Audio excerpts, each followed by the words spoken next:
Hello students, कैसे हैं आप लोग। ज्ञानदीप क्लासेस में एक बार फिर से आपका स्वागत है। मैं विकास, व्याख्याता गणित। और एक बारी आज फिर से हम कक्षा 10 का गणित करेंगे, चैप्टर नंबर 5 अर्थमेटिक प्रोग्रेशंस।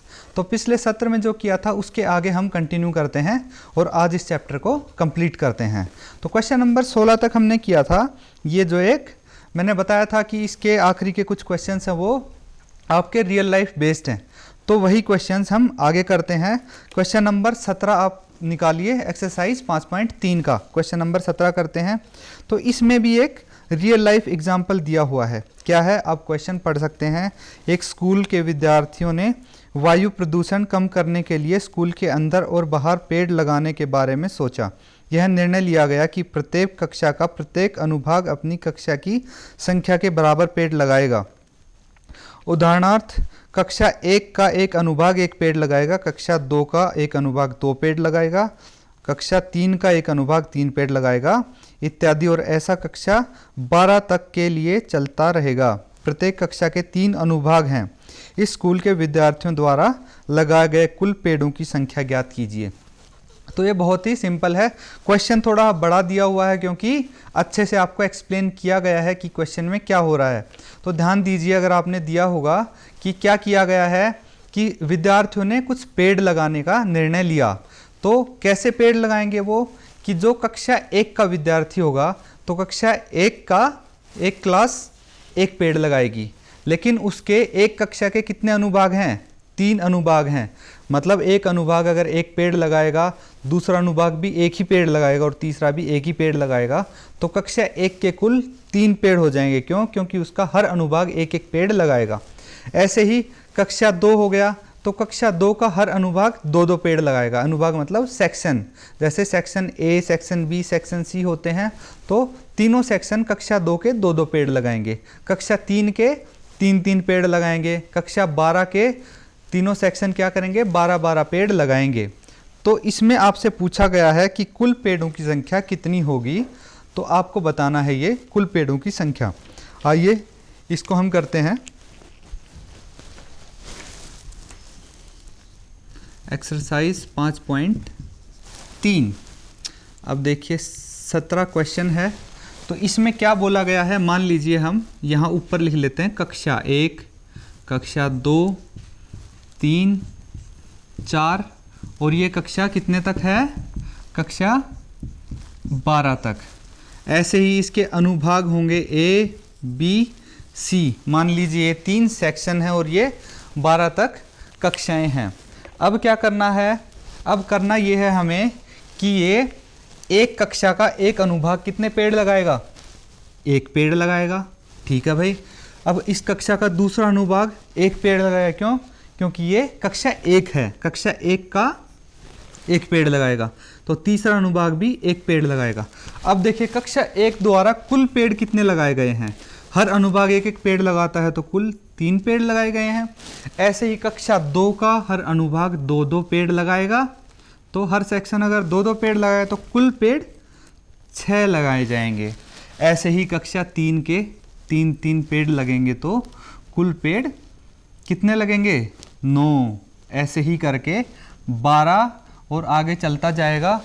अब सोचिए जरा कि कक्षा 12 का हर अनुभाग कितने पेड़ लगाएगा, 12-12-12, तो कुल पेड़ कितने हो जाएंगे, 36। अब देखिए ये संख्या हमारे पास आ गई है, ये एक सीरीज आ गई है। तो इसमें अगर आप ध्यान से देखें तो ये एक एपी बन रही है। एपी बन रही है ना, कैसे, ये A1 हो गया, A2, A3, A4। तो D बराबर होना चाहिए AP होने के लिए, तो इन सब का D बराबर ही है। देख लो 6 - 3 कितना होता है, 3, 9 - 6 3, 12 - 9 3। तो हर किसी में 3-3 का अंतर आ रहा है। तो ये क्या बन गई, एक AP बन गई। तो AP बन गई तो हम इसको लिख सकते हैं कि इसका पहला पद AP का क्या है, पहला पद 3 है। D कितना है, D भी 3 है। अब A पता है हमें और D पता है, और क्या पता है, AN भी तो पता है, AN या फिर L कितना है, 36 36। और N कितना है, कुल कितने पद हैं, 12वीं क्लास तक जा रहा है ये, पहली क्लास से 12वीं क्लास तक, मतलब इसके पद 12 हो गए। तो ये हमारे पास डाटा है। क्या हमें निकालना क्या है, ये देखिए, हमें निकालना कुल पेड़ों की संख्या। इसका मतलब क्या हुआ, अगर इस AP के हिसाब से देखें तो क्या निकालना है कि इसके 12 पदों तक का योग, या फिर ये बोल सकते हैं कि 36 तक सारे पदों का योग निकालना है हमें। तो योग निकालना तो आसान है, कैसे, आपको फॉर्मूला पता है इसका। क्या फॉर्मूला है, SN वाला फॉर्मूला लगाएंगे हम। SN क्या होता है, N/2 A + L या फिर AN। अब फिर से देखो मैंने छोटा वाला फॉर्मूला लगा दिया। क्यों लगाया, क्योंकि हमारे पास आखिरी पद है, इसलिए मैंने छोटा फॉर्मूला लगा दिया ये। अब SN कितना है, 12, 12/2, इसमें सारे मान मैं रख दूंगा और सारे मान रखने के बाद जो उत्तर आएगा इसका वो पेड़ों की संख्या होगी। ये 2 से कट जाएगा, 2 से कटने के बाद कितना आ जाएगा, 6 आ जाएगा। तो यहाँ पे देखिए 6 और इसको हम 36 जब +3 कितना हो जाएगा, 39, 39। और इसको क्या करेंगे, 6 से गुना करके लिख देंगे तो कितना आ जाएगा, 234। 234 पेड़ लगाए जाएंगे, 234 पेड़ लगाए जाएंगे। तो ये आपका उत्तर आ गया है। बहुत ही सिंपल है। क्वेश्चन पढ़ने में देखिए कितना बड़ा लग रहा था, जब हल करने लगे तो इतना छोटा सा सॉल्यूशन है इसका, तो कितना आसान पड़ता है। इस प्रकार से आप रियल लाइफ की प्रॉब्लम भी सॉल्व कर सकते हैं AP को यूज़ करके। तो अगला क्वेश्चन करते हैं। अब इस पे क्वेश्चन नंबर 18 आ जाता है। ये थोड़ा सा आपको देखने में मुश्किल लग रहा होगा, पर अगर आप क्वेश्चन को ध्यान से समझते हैं तो ये भी बहुत आसान है। अब क्या बोला गया है इसमें, केंद्र A से प्रारंभ करते हुए बारी बारी से केंद्रों A और B को लेते हुए त्रिज्याओं 0.5 सेंटीमीटर, 1 सेंटीमीटर, 1.5 सेंटीमीटर, 2 और ऐसे वाले उत्तरोत्तर अर्धवृत्तों को खींचकर एक स्पाइरल बनाया गया है, जैसे कि आकृति में दिखाया गया है इसमें। तो इसमें आपको क्या बताना है, 13 क्रमागत अर्धवृत्तों से बने इस स्पाइरल की कुल लंबाई बतानी है। तो क्वेश्चन अगर आप समझें तो इसमें क्या दिया गया है, इसमें एक स्पाइरल बनाया हुआ है, स्पाइरल बनाया हुआ है। स्पाइरल कैसे बनाया हुआ है ये चीज़ मैं आपको अभी बोर्ड पे बता देता हूँ। पहले इसको रब करते हैं।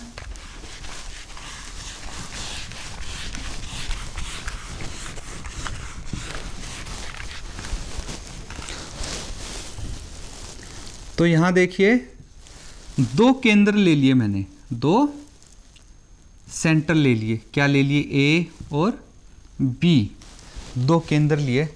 अब क्या बोला है कि सबसे पहले इसको मैं सेंटर मानता हूँ, इसको केंद्र मानते हुए रेडियस कितना है, 0.5, 0.5 रेडियस का मैं, रेडियस क्या हो गया, त्रिज्या। तो मान लीजिए यहाँ से यहाँ तक का डिफरेंस है 0.5 सेंटीमीटर। 0.5 सेंटीमीटर की एक मैं क्या खींचता हूँ, त्रिज्या लेके एक अर्ध वृत्त बना देता हूँ, यानी कि सेमी सर्कल मैंने बना दिया। किससे, पॉइंट A को सेंटर मानते हुए। अब क्या किया गया है कि अब मैं पॉइंट B को सेंटर या केंद्र मानता हूँ। पॉइंट B को केंद्र मानते हुए एक और अर्धवृत्त यानी सेमी सर्कल मैं बना देता हूँ। और ये सेमी सर्कल क्या होगा, ये सेमी सर्कल इसका जो रेडियस है या त्रिज्या है वो 1 सेंटीमीटर होगी। तो इस बारी देखिए केंद्र क्या आया, B आया, इससे पहले केंद्र था A। अब क्या करेंगे, फिर से केंद्र A लेंगे हम और एक अर्धवृत्त और बना देंगे। और इस बारी क्या होगा, त्रिज्या बदल जाएगी, इस बारी त्रिज्या हो जाएगी 1.5 सेंटीमीटर, पर इस बारी केंद्र A है। अब फिर से मैं केंद्र B ले लूँगा और केंद्र B लेके एक और मैं क्या बना दूंगा, सेमी सर्कल या अर्धवृत्त, जिसकी रेडियस जिसका कितना होगा, 2 सेंटीमीटर। तो आप ध्यान दीजिए कि इनका रेडियस जो हर बारी एक सेमी सर्कल या अर्धवृत्त बन रहा है, हर बारी उसकी त्रिज्या बढ़ जाती है। कितने से बढ़ती है, 0.5 सेंटीमीटर से बढ़ जाती है। और बढ़ते बढ़ते ये देखिए गोला बड़ा होता जा रहा है। इसे क्या बोलते हैं हम, इसे बोलते हैं स्पाइरल। और ये क्या होगा, ये स्पाइरल ऐसे ऐसे आगे आगे बढ़ता जाएगा, बढ़ता जाएगा, बढ़ता जाएगा। तो इसमें आपको बताना क्या है, अब क्वेश्चन है बताना क्या है। अगर ऐसे ऐसे इसमें बोला गया है कि ऐसे ऐसे 13 क्रमागत अगर ऐसे अर्धवृत्त बनाए गए तो ये स्पाइरल जो बनेगा इसकी कुल लंबाई बतानी है। तो इसका एक सिंपल सा हल ये होगा कि ये जो अर्धवृत्त हैं अगर मैं इनकी लंबाई, जैसे ये मान लो ये है अर्धवृत्त 1, तो इसकी मैं लंबाई L1 मान लेता हूँ। ये अर्धवृत्त 2 है तो इसकी लंबाई L2, ये अर्धवृत्त 3 है तो L3 और ये L4, ऐसे करके L13 तक मैं लेके जाता हूँ और इन सब को लंबाइयों को मैं जोड़ देता हूँ तो क्या आ जाएगा, स्पाइरल की कुल लंबाई आ जाएगी। ये आसान है। अब सबसे बड़ा सवाल ये है कि L1 का मान मैं कैसे निकालूं। L1, L2, L3, L4 और L13 तक सबके मान पता होना चाहिए, तभी तो हमारे पास उत्तर आ पाएगा। तो इसका मान निकालने के लिए आप देखिए ये एक अर्धवृत्त है, तो और अर्धवृत्त के लिए आपको क्या पता होना चाहिए। अर्धवृत्त के लिए पहले तो आपको एक वृत्त की परिधि पता होनी चाहिए। वृत्त की परिधि क्या होगी बताइए आप, 2 पाई r होगी वृत्त की परिधि। तो अर्धवृत्त की परिधि क्या हो जाएगी, यानी कि इसको बोलते हैं सरकमफेरेंस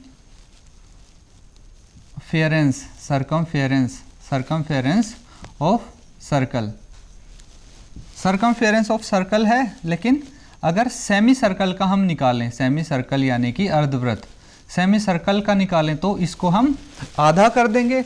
जो सर्कल की परिधि है उसको अगर हम आधा कर दें तो अर्धवृत्त यानी सेमी सर्कल की परिधि आ जाएगी, और इसको आधा करने के बाद क्या आ जाएगा, पाई r आ जाएगा। आसान है। अब हम ये फॉर्मूला यूज करके, ये सूत्र यूज करके अर्धवृत्त की परिधि यानी कि ये L1, यही तो हो गई परिधि, L1 हम आसानी से निकाल सकते हैं। तो देखिए अब अगर हम त्रिज्याओं को इस्तेमाल करते हैं तो त्रिज्या हमारी कुछ ऐसे आ रही थी कि सबसे पहली त्रिज्या 0.5, फिर 1, फिर 1.5, फिर 2, 2.5 और ऐसे ही चलती जाएगी। कब तक, जब तक हमारी 13 त्रिज्याएं ख़त्म नहीं हो जाती। अब हमने तो L का मान निकालना है, तो L का मान हम इन त्रिज्या को यूज़ करते हुए निकालेंगे। कैसे, सेमी सर्कल का फॉर्मूला इस्तेमाल करेंगे। तो सबसे पहले L1 का मान क्या आ जाएगा, पाई तो ऐसे ही आएगा, और R की जगह हम क्या लिख देंगे 0.5, क्योंकि सबसे पहली जो सेमी सर्कल है उसका क्या है त्रिज्या 0.5, तो R की जगह हम 0.5 लिख देंगे। तो ये क्या आ जाएगा, ये आ जाएगा 0.5 पाई, यही हो जाएगा। अब ऐसे ही हम दूसरा L2 का अगर हम लेंथ निकालेंगे, लंबाई निकालेंगे, तो क्या आ जाएगा, पाई तो ऐसे ही रहेगा, बस त्रिज्या इसकी बदल जाएगी कितनी, 1। ऐसे ही क्या हो जाएगा, पाई इंटू 1.5 पाई इंटू 2, और ये ऐसे ही आगे तक चलता जाएगा जब तक ये 13 अर्धवृत्त ख़त्म नहीं हो जाते। अब आप देखिए, ध्यान दीजिए कि यहाँ पे 13 वृत्त हैं ये, तो 13 वृत्तों का निकालना है। यहाँ पे क्या कुछ AP जैसा बन रहा है, देखिए चेक करते हैं AP जैसा बन रहा है या नहीं। तो पहला पद क्या हो गया, पहला पद तो 0.5 पाई हो गया, 0.5 पाई हो गया। अब देखिए इसका D निकालेंगे। अगर इनका D बराबर आ जाता है, D तो बराबर आ ही रहा है, क्यों, क्योंकि देखिए इनकी त्रिज्या क्या हो रही है, 0.5 से बढ़ रही है, तो इनका सार्वंतर बराबर है सबका। अब देखिए पाई तो सब में एक ही है, सेम है, तो 0.5 से ही अंतर आ रहा है। तो हम A2 माइनस A1 करके देखते हैं, A2 माइनस A1 करके देखते हैं। A2 कितना हो गया, A2 यहाँ पे देखिए पाई है, पाई माइनस 0.5, तो कितना आ गया ये, 1 पाई में से अगर 0.5 पाई माइनस करेंगे तो 0.5 पाई आ जाएगा। तो D भी आ गया। अब तीसरी चीज़ क्या निकालनी है हमें, तीसरी चीज़ इसमें से क्या बता सकते हैं हम, N का मान कितना है, N का मान 13 है। क्यों, क्योंकि ऐसे ऐसे 13 अर्धवृत्त बनाए गए हैं और उनकी हमें सबकी लंबाई बतानी है। तो इसको हम कैसे कर सकते हैं, इसको आगे अगर हम हल करते हैं तो देखिए हमारे पास ये 3 चीज़ आ गई हैं। इसमें हम क्या फॉर्मूला इस्तेमाल कर सकते हैं, SN का फॉर्मूला इस्तेमाल करेंगे। SN का फॉर्मूला इस्तेमाल करेंगे तो देखिए कैसे आएगा, N/, 2 n/2, n/2 आ गया, 2a plus n-1 into D, और ये फॉर्मूला आ गया। अब इसमें हम सबके मान रख देते हैं। मान कैसे रखेंगे देखिए, s n कितना है, n 13 है तो यहाँ पे 13 रख दिया n की जगह, 13/2। अब 2a कितना है, a पता है हमें 0.5 पाई है, तो वही हम यहाँ पे रख देंगे, प्लस n 13 माइनस 1, और d कितना है, d भी 0.5 पाई है। तो सब के मैंने क्या कर दिए, यहाँ पे मान रख दिए हैं। मान रखने के बाद अब क्या करना है, अब तो सीधा सीधा इसको हल कर देंगे। 13/2 ये ऐसे ही रहेगा। उसके बाद 0.5 गुना 2 कितना हो जाता है, 0.5 को 2 से अगर गुना करेंगे तो 1.0 आ जाएगा, या फिर 1 ही बोल सकते हैं। प्लस 13 में से 1 कम हो गया तो 12 बच गया, और ये 0.5 पाई। अब यहाँ पे हम क्या करेंगे, आगे वाला ये भी 12 को 0.5 से हम गुना करके लिखेंगे। देखिए कैसे आता है, 13/2, और 1 लिख सकते हैं इसको, 1 पाई, प्लस 12 को अगर 0.5 से गुना करेंगे तो 12 पंजे 60, 6.0 पाई आ जाएगा, आ जाएगा। अब अगले इसमें हम क्या कर देंगे, 13/2, और यहाँ पे पाई प्लस 6 पाई कितना हो जाएगा, 6 पाई में अगर 1 पाई जोड़ेंगे तो 7 पाई हो जाएगा। तो यहाँ पे 7 पाई आ गया है, 7 पाई आ गया है। अब इसको क्या करेंगे, 7 पाई में हम यहाँ पे पाई का मान रख देंगे। अगर पाई का मान रखेंगे तो देखिए S13 निकाल रहे थे हम, 13/2, और यहाँ पे अगर पाई का मान रखेंगे तो 7 गुना 22/7, पाई का मान यहाँ पे रखना है 22/7। अब 7 से 7 कट जाएगा और 2 से 22 कट जाएगा तो 11 आ गया, और 13 गुना 11 कितना आता है, 143 सेंटीमीटर। तो हम बोल सकते हैं कि इस स्पाइरल की कुल लंबाई कितनी है, 143 सेंटीमीटर। तो यहाँ पे हमने क्या किया, पाई का मान शुरू में नहीं रखा ताकि हमारा क्वेश्चन आसान रहे, और देखिए उसके बाद पाई पाई वाली टर्म कैसे जुड़ गई। हमने पाई का मान बिल्कुल अंतिम में रखा। इन चीज़ों का आप ध्यान रखें ताकि क्वेश्चन हमारा आसान बन जाए। तो इसी के साथ क्वेश्चन 18 खत्म होता है। अब अगला क्वेश्चन देखते हैं, क्वेश्चन नंबर 19। क्वेश्चन नंबर 19 क्या कहता है, ये भी कुछ इसी प्रकार का है। आप इमेजिन करिए कि एक लकड़ियों के लट्ठे हैं और उनकी एक पाइल बनी हुई है, चट्टा बना हुआ है। तो क्या कैसे रखते हैं, सबसे नीचे ज़्यादा रखते हैं, फिर कम कम कम ऐसे कम होते जाते हैं। तो इसमें क्या लिखा गया है, 200 लट्ठों की को ढेरी के रूप में इस प्रकार रखा गया कि सबसे नीचे वाली पंक्ति में 20 लट्ठे, उससे अगली पंक्ति में 19, उससे अगली पंक्ति में 18, और ऐसे करके रखे हुए हैं। तो देखिए सबसे नीचे वाली पंक्ति में ज़्यादा लट्ठे रखे हुए हैं, फिर कम और कम कम होते जाते हैं। तो ये एक ऐसी शेप बन जाती है। अब इसमें क्या बोला गया है, क्वेश्चन पूछा गया है कि ये 200 लट्ठे कितनी पंक्तियों में रखे गए हैं। तो इसमें बताया नहीं है कितनी पंक्तियों में रखे गए हैं। कुल लट्ठे पता है हमें कि 200 हैं, पर उनकी पंक्तियां कितनी बनी नहीं पता, ये हमें निकालना है। और दूसरी चीज़ क्या निकालनी है कि सबसे ऊपर वाली पंक्ति में कितने लट्ठे रखे गए हैं। तो यानी कि 2 चीज़ें हमें निकालनी हैं। तो 2 चीज़ें निकालने के लिए हम क्या करेंगे, आइए देखते हैं। Question number 19। अब देखिए कि सबसे पहले तो एक चीज़ दी हुई है SN 200। मैंने सीधा आते ही SN 200 क्यों लिख दिया यहाँ पे, ये 200 की इसलिए लिखा क्योंकि कुल लट्ठे हमें दिए हुए हैं, यानी कि ये योग ही है, ऑब्वियस सी बात है। अब और क्या दिया हुआ है, और हमारे पास AP है। AP कैसे है, अगर AP जाननी है तो सबसे नीचे वाली पंक्ति में 20 लट्ठे हैं, उसके बाद 19 है, 18 है, और ऐसे करते करते हमें नहीं पता कहाँ तक ये पंक्तियाँ जाती हैं, कहाँ तक ये पद जाते हैं इस AP के।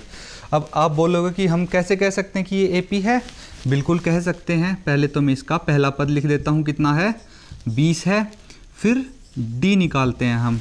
D सबका बराबर है, देखिए हर किसी में 1-1 का अंतर है, इसीलिए ये एक AP है।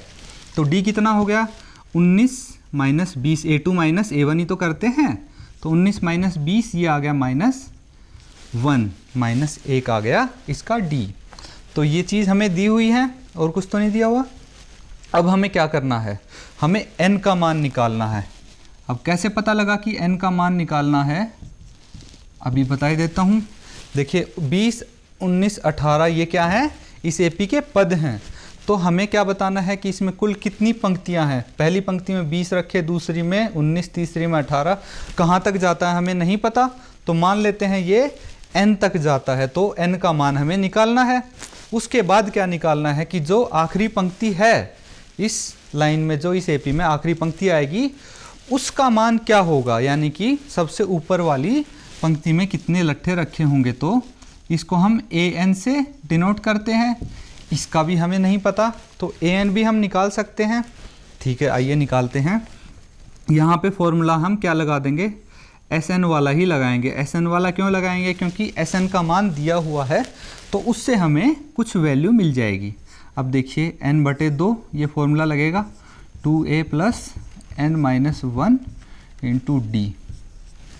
यहाँ पे Sn 200 है = n कितना है नहीं पता जी, तो ऐसे कैसे लिख दिया। 2a कितना है, a है 20 + n-1 और d कितना है, d है -1, d -1 है। यहाँ पे मैंने सबके मान रख दिए। किस चीज़ का मान यहाँ पे नहीं पता हमें, n, सिर्फ n का नहीं पता, बाकी सबका पता है ना, तो n का मान आ जाएगा इससे आराम से। तो ये 2 को मैं दूसरी तरफ लेके जाता हूँ, तो 200 × 2 हो जाएगा। तो मैं सीधा इसको अगर गुणा करके लिखूँ तो ये 400 आएगा। n इनको भी गुणा कर देते, 20 दूनी 40 + n-1 × -1। अगली बारी में हम क्या करेंगे, = n और 40, इसको -1 को इस ब्रैकेट से मल्टीप्लाई कर देंगे तो क्या आ जाएगा, सबसे पहले -n, फिर -1। अब 400 = अब हम क्या करेंगे, 40 + 1 कितना हो गया, 41। तो n × 41 -n आ गया। अब 400 = n को अंदर ले जाएंगे तो 41n - n², ये आ गया 41n - n²। अब यहाँ पे मैं फाइनली क्या करता हूँ कि सारे पदों को हम दूसरी तरफ ले जाते हैं = की तरफ। तो यहाँ क्या आ जाएगा, n² - 41n + 400 = ये क्या आ गया, 0। तो अब देखेंगे यहाँ पे एक द्विघात समीकरण बन गया है। और द्विघात समीकरण में तो आप एक्सपर्ट हैं क्या, इसके मूल निकालने के लिए हम कैसे निकालेंगे, आप गुणनखंडों विधि द्वारा इसके मूल आसानी से निकाल सकते हैं। वो तो आपको आते ही हैं, वो आप सीख चुके हैं। ठीक है, हम करते हैं। अब इसके मूल निकालने के लिए एक चीज़ आपको पता होनी चाहिए। क्या पता होनी चाहिए कि यहाँ पे क्या है, 400 है, तो 400 के ऐसे फैक्टर करो, ऐसे 2 खंड करेंगे हम कि जिनको गुना करके तो 400 ही आए और जिनका योग कितना आना चाहिए, -41, यानी कि ऋणात्मक आना चाहिए। कैसे आएगा देखते हैं। इसको अगर हम इसके एलसीएम लेते हैं तो ये 200 आ गया, फिर 2 से करेंगे तो कितना आ गया, 100, फिर 2 से 50 और फिर 2 से 25 और फिर 5 से 5। तो मैंने क्या कर दिए, इसको खंड कर दिए इसके। अब हमें 2 फैक्टर्स निकालने हैं, 1, 2, तो कितना हो गया, 2, 2 दूनी 4, 4 दूनी 8, 8 दूनी 16, 16 ये आ गया। तो यहाँ पे मैं 16 लिख देता हूँ और दूसरा क्या आ गया, 5, 5, 25। तो 16 और 25 को अगर जोड़ेंगे तो 41 आएगा। और इसके 2 फैक्टर क्या हो गए, ये -16 और -25। अब मैंने माइनस क्यों लिखा है, माइनस इसलिए लिखा है बच्चों क्योंकि हमें -41 ये ऋणात्मक चाहिए, तो -16 और -25 के ही तो आएंगे। तो इसीलिए हम इसको यहाँ पे लिख देते हैं, क्या, n² -25n -16n और +400 = 0। ये आ गया। अब इसको आगे हल करते हैं तो n कॉमन आ गया, तो n 25 और यहाँ पे -16 लिखेंगे, फिर से n माइनस 25 आ जाएगा इज इक्वल टू 0। अब देखिए n माइनस 16 आ गया एक तो हमारे पास, दूसरा आ गया n minus 25 is equal to 0। n के हमारे पास यहाँ 2 मान आते हुए दिख रहे हैं, या फिर हम n minus 25 is equal to 0 लिख लेंगे। तो n यहाँ पे क्या आ गया, n इज इक्वल टू 16 आ गया, तो या फिर n इज इक्वल टू 25 आ गया। हमें तो n का एक ही मान चाहिए, तो सबसे पहले क्या करते हैं, n का मान रख लेते हैं हम 25। तो हमें क्या निकालना है कि आखिरी पंक्ति में कितने लट्ठे थे, यानी कि a 25, an निकाल लेंगे हम, an ही तो निकालना था हमें, an देखिए an निकाल के देखते हैं हम। a 25 को हम क्या लिख सकते हैं, प्लस 24d लिख सकते हैं। a कितना है, a हमारे पास 20 है, तो 20 लिख लेंगे प्लस 24 माइनस 1। तो यहाँ पे क्या आ गया, a 20 माइनस 24, माइनस 1 को 24 से गुना करेंगे तो ये आ गया -4। तो ध्यान दीजिए कि किसी पंक्ति में लट्ठे ऋणात्मक नहीं होंगे। लट्ठे ऋणात्मक क्यों नहीं होंगे, क्योंकि लट्ठों की संख्या तो 1 से शुरू होगी, 1 2 3 4 कितना ही हो सकता है, लेकिन ऋणात्मक कैसे हो सकते हैं, लट्ठे अगर रखे हैं तो धनात्मक ही होंगे। तो इसको हम इग्नोर कर सकते हैं। अब दूसरा रख के देखते हैं कितना, अगर n इज इक्वल टू 16 रखा गया तो a 16 is equal to a plus n minus a plus कितना आ गया 15d आ गया, और a 20 है प्लस 15 माइनस 1, ये कितना आ गया 20 माइनस 15, और ये आ गया 5। तो यहाँ पे a 16 कितना आ गया 5, यानी कि अंतिम पंक्ति में कितने लट्ठे रखे हैं, 5 लट्ठे रखे हैं, ये धनात्मक है, तो ये आपका उत्तर सही है। अब हम बोल सकते हैं, क्या बोल सकते हैं कि इसकी कुल कितनी पंक्तियां हैं, 16 पंक्तियां हैं, और अंतिम पंक्ति में कितने लट्ठे रखे हैं, अंतिम पंक्ति में 5 लट्ठे रखे हैं। तो आप आंसर को इस तरह कंक्लूड करेंगे। तो इसी के साथ हमारा ये चैप्टर समाप्त होता है। आपको उम्मीद है कि समझ में आ गया होगा इसमें सब कुछ। इसमें से एक बारी हम देख लेते हैं क्या क्या किया हमने an निकालना सीखा, sn निकालना सीखता। जनरली इसमें 2 ही चीज़ आती हैं, एक तो योग निकाला, एक कौन सा पद है वो निकाला। तो इस प्रकार से ये चैप्टर हमने कंप्लीट किया। अब इसके बाद हम इस सत्र में चैप्टर ख़त्म करते हैं।